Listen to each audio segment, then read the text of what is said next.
आज का पहला पाठ एफेसियों के नाम संत पौलुस का पत्र, अध्याय 1 पद संख्या 1 से 10। उसने संसार की सृष्टि से पहले मसीह में हमको चुन लिया। संतों और यीशु मसीह के विश्वासियों के नाम पौलुस का पत्र, जो ईश्वर द्वारा यीशु मसीह का प्रेरित नियुक्त हुआ है। हमारा पिता ईश्वर और प्रभु यीशु मसीह आप लोगों को अनुग्रह तथा शांति प्रदान करे। धन्य है हमारे प्रभु यीशु मसीह का ईश्वर और पिता। उसने मसीह द्वारा हम लोगों को स्वर्ग के हर प्रकार के आध्यात्मिक वरदान प्रदान किए हैं।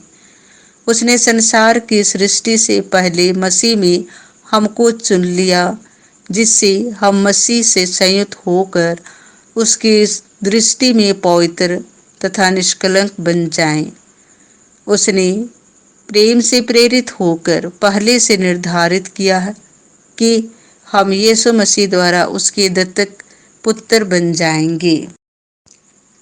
इस प्रकार उसने अपनी मंगलमय इच्छा के अनुसार अपने अनुग्रह की महिमा प्रकट की है।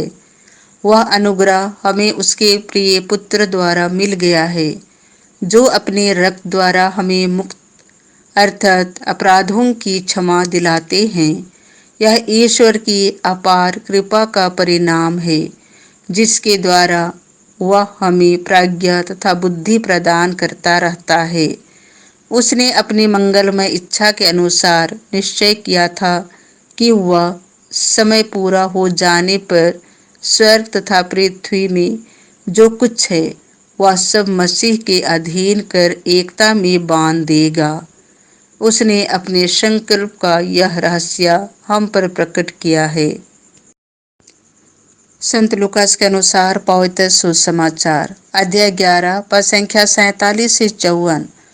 हाबिल के रक्त से लेकर जकरियस के रक्त तक जितने नबियों का रक्त बहाया गया है, उसका हिसाब इस पीढ़ी को चुकाना पड़ेगा। प्रभु ने कहा, धिक्कार तुम लोगों को, क्योंकि तुम नबियों के लिए मकबरे बनवाते हो, जबकि तुम्हारे पूर्वजों ने उनको मार डाला है। इस प्रकार तुम अपने पूर्वजों के कर्मों की गवाही देते हो और उनसे सहमत भी हो, क्योंकि उन्होंने तो उनको मार डाला और तुम उनके मकबरे बनवाते हो।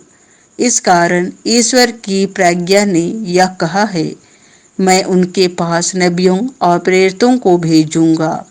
वे उनमें से कितनों को मार डालेंगे और कितनों पर अत्याचार करेंगे। इसीलिए संसार के आरंभ से जितने नबियों का रक्त बहाया गया है, हाबिल के रक्त से लेकर जकरियस के रक्त तक, जो बेदी और मंदिर गर्भ के बीच मारा गया था, उसका हिसाब इस पीढ़ी को चुकाना पड़ेगा। मैं तुमसे कहता हूँ, उसका हिसाब इसी पीढ़ी को चुकाना पड़ेगा। ऐ शास्त्रियों, धिक्कार तुम लोगों को, क्योंकि तुमने ज्ञान की कुंजी ले ली। तुमने स्वयं प्रवेश नहीं किया और जो प्रवेश करना चाहते थे उन्हें रोका। जब यीशु उस घर से निकले तो शास्त्री और फरीसी बुरी तरह उनके पीछे पड़ गए और बहुत सी बातों के संबंध में उनको छेड़ने लगे। वे इस ताक में थे कि यीशु के किसी न किसी कथन में दोष निकाल ले।